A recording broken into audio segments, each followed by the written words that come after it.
कहते हैं किसान की कमर तोड़ दी, बहुत महंगाई हो गई, अमीर और अमीर हो रहा है, गरीब और गरीब हो रहा है। लेकिन मैं आज प्रयास करूंगा कि एक ऑब्जेक्टिव एनालिसिस इस बजट का करूं और कंस्ट्रक्टिव क्रिटिसिज्म अपना आपके माध्यम से वित्त मंत्री को दूं। Sir, the title of my speech is the good, the bad and the way forward. 4 good things that I found in this budget, 4 bad things that I found in this budget, and 4 innovative suggestions to the Honorable Finance Minister.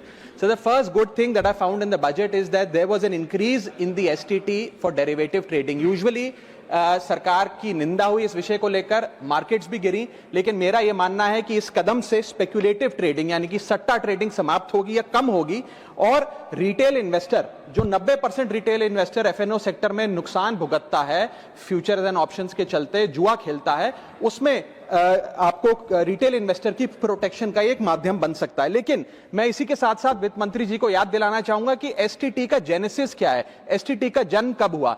STT हमारे senior colleague mister P Chidambaram जब finance minister थे तो उन्होंने introduce किया, and it was introduce to replace long term capital gain tax on equities. जब long term capital gain on equity 0 था, तब STT को लाया गया कि वे एक सिंपल अपफ्रंट लेवी होगी ट्रेड्स पर regardless of profit and loss. लेकिन अब सरकार ने long term capital gain tax भी लगा दिया, एसटीटी भी लगा दिया, और रिटेल इन्वेस्टर को और तमाम इन्वेस्टर्स को एक प्रकार से डिसइंसेंटिवाइज किया। मैं एक सुझाव लाया हूं सरकार के लिए जिससे long term house hold earnings बढ़ेंगी, वेल्थ क्रिएशन होगा और वेल्थ पार्किंग रियल एस्टेट और गोल्ड के सेक्टर से निकलकर इक्विटीज में आएगी और स्पेक्युलेटिव ट्रेडिंग और कम होगी और long term investment behaviour investors का बढ़ेगा। वो की है कि long term capital gain tax on equities should be made nil in this country for individual investors. दुनिया की कई ऐसे देश हैं जिसके अंदर long term capital gain tax equities पे खास तौर पे शून्य है, जैसे कि Switzerland, Singapore, UAE, New Zealand, Hong Kong, Qatar, Malaysia. मैं चाहूंगा कि जब एसटीटी बढ़ाया जा रहा है तो इसी बजट में ही long term capital gain tax को 0 किया जाए। सर, मेरा दूसरा जो मैं सरकार के बजट को एक्नॉलेज करना चाहूंगा वो ये है कि कैपेक्स के जो एक्सपेंडिचर एलोकेशन होता है उसमें एक बढ़ोतरी देखी गई। जहां वित्तीय वर्ष 18-19 में मात्र 3 लाख करोड़ कैपेक्स था, वो इस वित्तीय वर्ष में 12 लाख करोड़ तक पहुंचा है, which is 4.4% of the GDP, which is a good step. It will have a multiplier effect and it will prioritise asset creation. लेकिन इसके साथ साथ सरकार को 5 साल में क्या कैपेक्स, वो कौन कौन से क्षेत्रों में खर्चा करने जा रही है, उसका एक ब्यौरा देना चाहिए ताकि प्राइवेट सेक्टर भी इस कैपेक्स के खर्चे को मैच कर सके। Sir, third thing which we found in the speech of the finance minister is that there was a relative restraint in making budgetary announcements for election bound states. अक्सर वित्त मंत्री का भाषण सुन के आप बता सकते हैं कि कौन से राज्यों में चुनाव होने जा रहा है। इस स्पीच में उन्होंने थोड़ा सा रिस्ट्रेंट एक्सरसाइज किया, जिसे मैं एक्नॉलेज करता हूं। और आखिरी अच्छी चीज जो इस बजट में नजर आई वो ये था कि एनआरआई की इन्वेस्टमेंट लिमिट में एनहांसमेंट हुई। लेकिन मैं बता दूं कि जब एफआईआईज ने, फॉरेन इन्वेस्टर्स ने, फॉरेन पोर्टफोलियो इन्वेस्टर्स ने इस देश के बाजार से पैसा निकाल लिया और पिछले एक वित्तीय वर्ष में 23 बिलियन निकाला, तब जाकर सरकार जागी और सरकार ने एनआरआईज के लिए इक्विटी मार्केट का दरवाजा खोलकर उनकी इन्वेस्टमेंट लिमिट को 5% से बढ़ा दिया। इसमें कोई दो राय नहीं है कि इससे इन्वेस्टर्स, 32 मिलियन एनआरआई इन्वेस्टर्स को अब भारतीय बाजार में पैसा डालने का मौका मिलेगा। लेकिन इसी के साथ साथ सरकार को इस पर भी गौर फरमाना चाहिए कि क्यों फॉरेन इन्वेस्टर्स भारत से पैसा निकाल कर बाजार को छोड़कर जा रहे हैं। Sir, now I come to the bad part of the budget. First thing is the debt to GDP crisis. सरकार ने और डेट लेने के लिए, कर्जा लेने के लिए इस बजट में फॉर्मूला ही बदल दिया। पहले सरकार डेट जब लेती थी तो ओल्ड एफआरबीएम रूल्स के तहत 3% ऑफ जीडीपी तक का फ्रेश डेट लेती थी। इस बजट में सरकार ने उस फॉर्मूले को बदलकर कहा कि टोटल सरकार का डेट जीडीपी का 50% होगा और उस सीमा में हम डेट लेंगे। यानी कि they want to play on the denominator effect. For example, एक साल बजट अगर हमारा जीडीपी 12% से ग्रो करता है तो उस साल सरकार खूब सारा डेट लेके सरकार पे कर्जा लाद सकती है, जो कि फिस्कल डेफिसिट 4.5-5% तक भी पहुंच सकता है। सर, इसी के साथ साथ मैं बताना चाहूंगा कि आज सरकार कहती है कि हमारा डेट टू जीडीपी रेशियो 56% है, लेकिन यह गलत है क्योंकि बहुत सारे ऑफ बैलेंस शीट आइटम्स हैं जिसे सरकार डेट में दिखाती ही नहीं है, जैसे कि FCI bonds, OMC bonds, fertiliser, NHAI, NFSS, यानी कि तमाम तरीके के ऐसे कर्जे हैं सरकार के ऊपर जो सरकार अपनी बैलेंस शीट में नहीं दिखाती है। सर, मैं सरकार को आपके माध्यम से यह रिक्वेस्ट करना चाहूंगा कि देश का कर्जा और कैसे ना बढ़े इस पर काम करें, ना कि और कर्जा लेने के लिए हम जीडीपी और डेट टू जीडीपी के फॉर्मूले के रेशियोज बदलकर और पैसा कर्जे पे ब्याज पर लेने का प्रयास करें। सर, दूसरी दिक्कत जो इस बजट में नजर आई वो ये थी कि इनकम टैक्स स्लैब में चेंज नहीं हुआ। सर, हर साल देश का आम आदमी जब वित्त मंत्री जी की बजट की स्पीच सुनता है तो वो इसलिए नहीं सुनता कि पीएलआई की क्या इन्वेस्टमेंट होगी, कौन सा कॉरिडोर बन रहा है। देश का आम आदमी, सैलरीड क्लास, इसलिए बजट की स्पीच सुनता है कि उसके अंदर स्लैब में कोई रिवीजन होगा, क्या हमारी स्टैंडर्ड डिडक्शन की जो हमें डिडक्शन मिलती है वो बढ़ेगी। लेकिन इस बार बजट में देश का आम आदमी और खास तौर पर देश का मिडिल क्लास डिसअपॉइंट हुआ। पहले ही there has been a stagnation in the salaries, inflation 6.8% पे खड़ा है, लेकिन उसके बावजूद हमने इस बार कोई स्लैब में या स्टैंडर्ड डिडक्शन में चेंज नहीं देखा। मैं आपके माध्यम से वित्त मंत्री जी को रिक्वेस्ट करना चाहूंगा कि आप इसी बजट में अनाउंसमेंट करें कि स्टैंडर्ड डिडक्शन जो 75,000 रुपए है उसे बढ़ाकर सैलरीड क्लास के लिए 1.5 लाख रुपए किया जाए। Sir, third problem that was there with the budget is that there was no relief for the middle class. Sir, after a very long time in India's history the personal income tax collection was more than the corporate income tax collection, यानी कि individuals ने जो income tax भरा वो लगभग 11 लाख करोड़ के आसपास भरा और कंपनियों ने, कॉर्पोरेट ने जो इनकम टैक्स भरा वो लगभग 9.8 लाख करोड़, यानी कि मैक्सिमम टैक्स आपको इंडिविजुअल्स के इनकम टैक्स से मिल रहा है। आप मिडिल क्लास वो टैक्स भर रहा है। आज वो दौर आ गया है कि हम मिडिल क्लास को अपलिफ्ट करें, मिडिल क्लास को पैम्पर करें, नहीं तो मिडिल क्लास एक सैंडविच की तरह रिच क्लास और पुअर क्लास में दबता। वर्ष में मिडिल क्लास ने देखा कि उसके एजुकेशन के खर्चे में 8% की बढ़ोतरी हुई, हेल्थ केयर 9% से महंगा हुआ, रेंट 7% से, फूड 6% से, ट्रांसपोर्ट 5% से। मेरा रिक्वेस्ट यह है माननीय फाइनेंस मिनिस्टर से कि वो इनकम टैक्स में रियायत देकर या तो मिडिल क्लास को कोई रिलीफ दें, और अगर इनकम टैक्स में रियायत नहीं दे सकती हैं तो उसकी सेविंग्स और इन्वेस्टमेंट्स पे उसको बेनिफिट दें, उसे इंसेंटिव्स दें कि वो ज्यादा बचत करे, ज्यादा वेल्थ क्रिएशन कर पाए। Sir, fourth problem in this budget that I found was the budgetary allocation to health, which is low and which certainly needs a relook. Sir, आज हमने अपने टोटल गवर्नमेंट एक्सपेंडिचर का 2% हेल्थ को allocate किया है, लगभग 1 लाख करोड़ के आसपास। नेशनल हेल्थ पॉलिसी 2017 बताती है सर, और सरकार का ये अपना ऑब्जेक्टिव रहा है, गोल रहा है, that spending on public health should be 2.5% of GDP.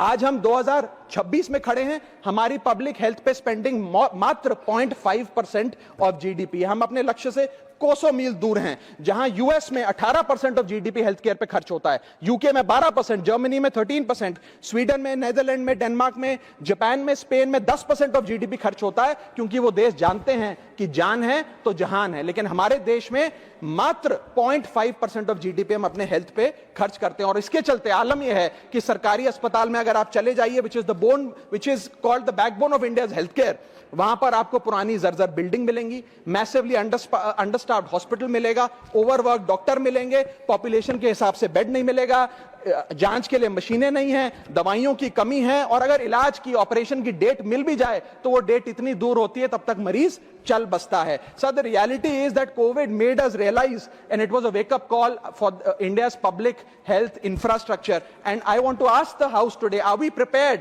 God forbid, if there were to be another pandemic or another big sort of raging pandemic in this country, and the answer to that is no। और private अस्पतालों की sir हालात ये हैं कि अगर आज आपको प्राइवेट अस्पताल में इलाज करना पड़े तो आपको लोन लेना पड़ता है, अपने घर के गहने, अपना रियल एस्टेट एसेट बेचकर पता नहीं कितने हजारों लाखों लोग हर साल भारत में गरीबी रेखा के नीचे चले जाते हैं, क्योंकि उन्हें एक हेल्थ इमरजेंसी के चलते प्राइवेट अस्पताल में इलाज कराना पड़ता है। सर, जैसे वन नेशन वन इलेक्शन इस देश में लागू किया जा रहा है, वन नेशन वन टैक्स की ओर हम बढ़ रहे हैं, वैसे ही one nation one medical treatment की ओर बढ़ना चाहिए। सबको नंबर 1 मेडिकल ट्रीटमेंट देश में मिले, ऐसी व्यवस्था बननी चाहिए। सर, मेरे 4 सुझाव जो आपके माध्यम से मैं वित्त मंत्री को देना चाहूंगा। पहला सुझाव है, put all land and property records of India on blockchain. एक blockchain based land registry ledger बनाइए। पहले 10 मेजर राज्यों शहरों से शुरू करिए, महानगरों से और टियर 2 सिटीज से, जिस लेजर में, जिस ब्लॉकचेन लेजर में हर रिकॉर्ड, हर सेल, हर म्यूटेशन, हर इनहेरिटेंस को एक डिजिटल रिकॉर्ड बुक में डाला जाएगा, जो एक ब्लॉकचेन लेजर होगा, जो टाइम स्टैम्प्ड होगा, टेम्पर प्रूफ होगा, 100% ट्रांसपेरेंट होगा, और रियल टाइम प्रॉपर्टी ट्रैकिंग आप उससे कर सकेंगे, जिसके चलते इंस्टेंट टाइटल वेरिफिकेशन होगा। आज सर हमारा जो रियल एस्टेट का लैंड एंड प्रॉपर्टी रिकॉर्ड का जो बाजार है उसमें अटर कियोस है। कियोस इसलिए है कि लोगों को रजिस्ट्रार के दफ्तर के बाद धक्के लग रहे हैं, दलालों ने उन अफसरों पे पूरी तरीके से कब्जा किया हुआ है, प्रॉपर्टी टैक्स में चोरी होती है, सर्कल रेट को एक्सप्लॉइट करके कैश में प्रॉपर्टियां खरीदी जाती हैं, फर्जी कागज, कब्जे, टाइटल डिस्प्यूट, न जाने क्या क्या चल रहा है, जिसके चलते आज 66% of India civil disputes are land disputes, 45% of properties lack clear title in India. India ranks 133 out of 190 in property registration efficiency. 48% of our properties are under dispute and the average time taken by civil courts to resolve these disputes is 7 years. And 6.2 crore property documents are pending digitization. वो तहसीलदार के दफ्तर में पड़े या registrar के दफ्तर में, उनका डिजिटाइजेशन अभी तक नहीं हुआ। इन सारी बीमारियों का एक ही दवा है, that is national blockchain registry, जिसके चलते प्रॉपर्टी डिस्प्यूट समाप्त होंगे, मिडिल क्लास की वेल्थ अनलॉक होगी क्योंकि वे और ब्याज पे पैसा ले पाएंगे, प्रॉपर्टी टैक्स की कंप्लायंस बढ़ेगी और रीट्स जैसे इन्वेस्टमेंट व्हीकल्स को ब्लॉकचेन वेरीफाइड टाइटल मिलेंगे, उसमें भी बढ़ोतरी देखी जाएगी। इसी के साथ साथ सर दुनिया के कई देशों ने इसे लागू कर दिया है। स्वीडन में यह लागू है जहां पर एक दिन में आप प्रॉपर्टी का ट्रांजैक्शन कंप्लीट कर सकते हैं, वहां डिस्प्यूट रेट 2% है। जॉर्जिया में है जहां 3 दिन में प्रॉपर्टी का ट्रांजैक्शन खत्म हो जाता है, डिस्प्यूट रेट 1% है। और यूएई में है जहां 10 मिनट में आप अपनी प्रॉपर्टी खरीद बेच सकते हैं, वहां डिस्प्यूट रेट 1% से भी नीचे। और वहां हिंदुस्तान में प्रॉपर्टी बेचनी हो तो 2 से 6 महीने लगते हैं और 48% डिस्प्यूट रेट है।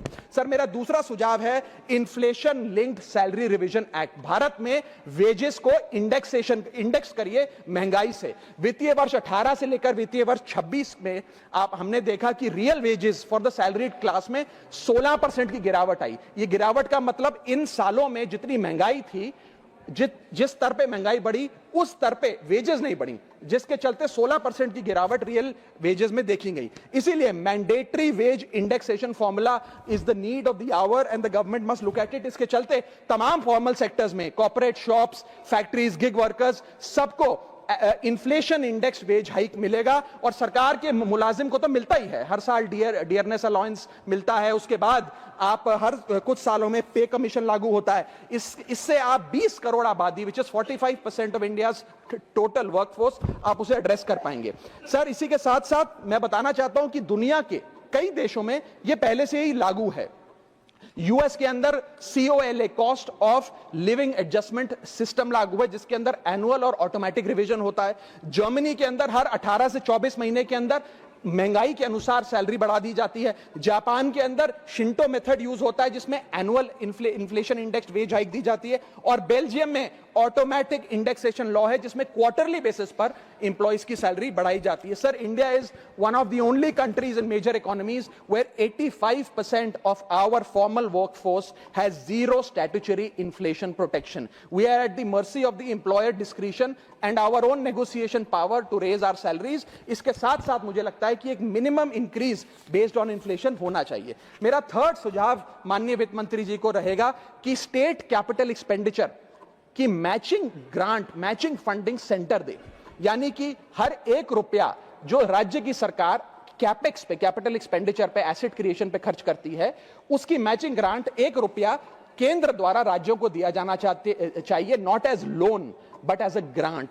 आज स्टेट कैपेक्स में 2 बॉटलनेक्स है। पहला बॉटलनेक है बोरोइंग कैप, यानी कि कोई भी राज्य अपने स्टेट जीडीपी से 3% से ज्यादा ब्याज पर पैसा नहीं ले सकता, वो कैपेक्स पे नहीं खर्च करता, वो तमाम तरीके के ऑपरेशनल खर्चे करता है। और सेकंड प्रॉब्लम है कि अगर केंद्र सरकार पैसा देती भी है राज्यों को कैपेक्स के लिए, वो लोन की सूरत में देती है और कंडीशनल लोन की किस एसेट पे कितना खर्च होगा, एक कंडीशनल लोन दिया जाता है। मेरा सुझाव है that replace this loan with conditions given by the centre to grant with trust, grant based on trust by the centre. Sir centre को आने वाले 5 वर्षों के लिए 1.5 लाख करोड़ आवंटित करना चाहिए, not as loan but as these capex grants, ताकि राज्यों में सड़कें बने, इरिगेशन नेटवर्क बने, लोकल पावर इंफ्रास्ट्रक्चर बने, ड्रिंकिंग वाटर सैनिटेशन हो और अर्बन इंफ्रास्ट्रक्चर में एसेट क्रिएशन, एसेट फॉर्मेशन किया जाए।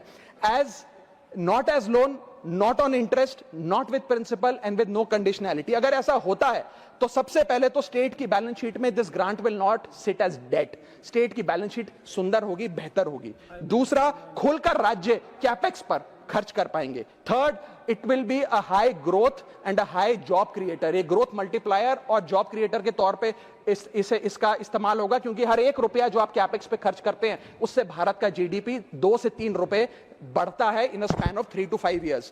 कोऑपरेटिव फेडरलिज्म मजबूत होगा और साथ ही साथ states will become builders and not borrowers in the eyes of the centre. Sir, मेरा चौथा सुझाव जो माननीय वित्त मंत्री जी के लिए है वो ये है कि legalise virtual digital assets as an asset class. India में अभी सर वैसे ही डी फैक्टो लीगलाइज टैक्सेशन है वर्चुअल डिजिटल एसेट्स, यानी कि crypto currency, stable coin etcetera, क्योंकि अगर उनकी खरीद बेच पर कोई मुनाफा होता है तो 30% फ्लैट इनकम टैक्स लगता है और 1% ट्रांजैक्शन टैक्स जो अपनी वस्तु बेच रहा है उसे सरकार को जमा कराना पड़ता है। But they are somehow not recognised as an asset class. VDS जो वर्चुअल डिजिटल एसेट्स है, एक एसेट क्लास का दर्जा नहीं दिया गया, जिसके चलते कोई डेडिकेटेड लाइसेंसिंग लॉ नहीं है, कोई क्लियर कंज्यूमर या इन्वेस्टर प्रोटेक्शन कानून नहीं है, एएमएल कानून यानी कि एंटी मनी लॉन्ड्रिंग गाइडलाइंस और डायरेक्शंस इस एसेट क्लास के लिए नहीं है, and there is of course no explicit legal classification. As a result what has happened is that 4.8 lakh crore trade in this virtual digital assets has moved offshore. Bharat के बाहर निकलकर वो अन्य देशों में, दुबई, सिंगापुर, मलेशिया और अन्य देशों में इसका ट्रेड हो रहा है जो भारतीय कर रहे हैं। Second thing that has happened is that 73% of India's crypto trading volume in financial year 25 has moved to offshore exchanges. What has further happened is that 180 virtual digital asset startups have moved to countries like Dubai and Singapore, and as a result जो देश, भारत देश के 12 करोड़ ऐसे लोग हैं जो इन virtual digital assets में, crypto में, आरडब्ल्यूए यानी कि रियल वर्ल्ड एसेट में, स्टेबल कॉइन में इन्वेस्ट करना चाहते हैं, वो ऑफशोर जाकर इन्वेस्ट कर रहे हैं। जरूरत है कि हम कंप्लायंस हिंदुस्तान में लागू करें, उसे हेविली रेगुलेट करें, लेकिन उसे ऑनशोर लाएं। इसके चलते अगर ऐसा होता है तो सरकार के खजाने में 15 से 20 हजार करोड़ रुपए का इजाफा होगा, उन्हें उतना टैक्स मिलेगा। और इसी के साथ साथ मैं सरकार को कहना चाहता हूं दैट वी करंटली टैक्स